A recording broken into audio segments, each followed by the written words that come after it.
and potentially not enough boats to actually fill the marina. I mean, I'm just wondering what or who are the main drivers behind this proposal?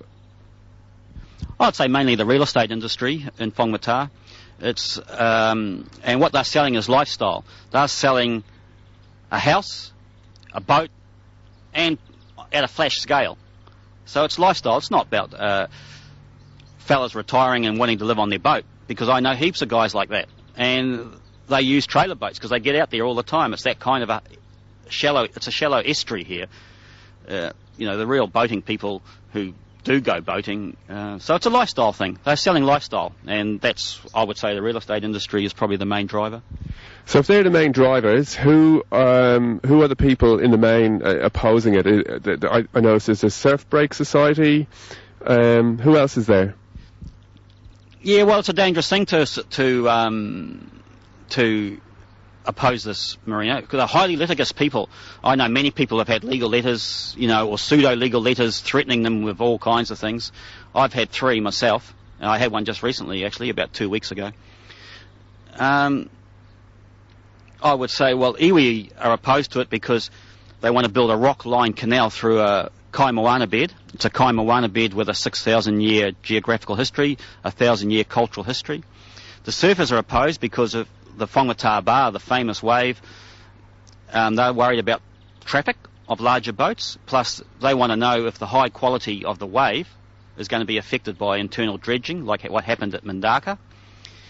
And then there are the people who sort of think, well, if you block up this wetland, you're going to create massive problems with stormwater, groundwater coming out in other places, and you haven't even looked into it. The parameters have changed significantly from the original proposal that was given consent, albeit hard won, in the Environment Court a few years ago, back in 2005.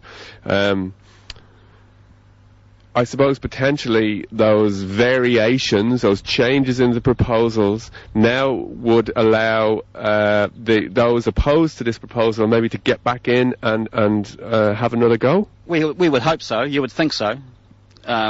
That's probably the spirit of the law in New Zealand. But I would say that the Marina Society and the councils have already done deals, and they're going to do these variations later on. They're going to go for a fait accompli, that they're going to start, and then they're going to say, well, we have to do a variation to keep going, and they will get it. Already they've been able to get consents post this year, post all the decisions. They got a consent to dig holes in the foreshore in 4 days. Most people take 20 days minimum to even process a consent. So the demarcation between the Marina Society, Environment Waikato, and the Thames Coromandel District Council is very difficult to see, if one exists at all. You're listening to BFM, and it's about quarter of an hour left of the wire to go. And before the break, you heard from Simon talking to Grant McIntosh, Whangamata environmentalist and activist. And on the line, I actually have Simon.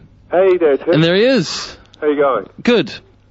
So it's an intriguing and a mixed up little case, that Whangamata Marina. It is. It's actually, it's got a long history. The guts of it actually began about 30 years ago, where various kind of developments started happening down there, and various people started getting involved. Mm-hmm. And now, it's kind of come to a point where it seems like, to all intents and purposes, it's a done deal now for the marina. Mm. But, a few new things have come into play, as Grant said there, that there's vaguely the Foreshore and Seabed Act has kind of put ownership of the area, of the seabed area around there, into the mix, who owns it and who can own it. Mm. And then also there's, we're going to hear next week from a local surfer and surfboard maker, Paul Shanks. There's various conditions that have been put on from the resource consent on the actual building of the marina that may again throw the outcome up in the air. So it's still really much in play, but I was down there last month and just talking to the people and looking at it there, and you got to question, it the right thing to be doing? Well, it seems that not only do locals feel very strongly about it, but it seems to be it's becoming potentially a bit of a touchstone for a lot of people's concerns about what's happening in these kind of prime areas. Well, that's right. I mean, it's actually it's kind of got worldwide interest. That surf, that break there, it's famous worldwide, and people come from all over the world there, and it's that question about whether some kind of big idea project, some huge big construction, this is the thing, can go into an area that's kind of ticking along quite nicely, and use up everything for a small amount of people. So I think that's the kind of question. I mean, ultimately, that marina is going to provide berths for 205 boats. Now, the question would have to be asked, if those 205 berths are, even on a basic kind of economic kind of sense, are going to bring the same amount of value to that town as the 50,000 or up to 50,000 people who go to Whangamata every year for all the other reasons. Yes, it seems potentially like the benefit of a few people rather than the benefit of the whole area. Yeah, I mean that's that's what the people there are saying, and so it'll be interesting to see how it pans out. I mean, I know that obviously a couple of years ago, Chris Carter at the time sort of vetoed it, and then they lost that case. The Marina Society took the case to the High Court, and they lost, and so there was obviously a general feeling that possibly it wasn't the right way to go. So I'll be interested to see where it all pans out. And as we got a little bit of information today about Bruce Scott, a man who's been involved with the project since, by my estimate, the 1970s, late 1970s. That's right. He's now the president of Surfing New Zealand. Which seems to be, what we were saying about Surf Break New Zealand, it seems to be at odds with the idea of a marina. That's right. Well, that's right. On the one hand, you've got the local surfers, the Surf Break Society, and those people who are obviously are pretty much opposed to it.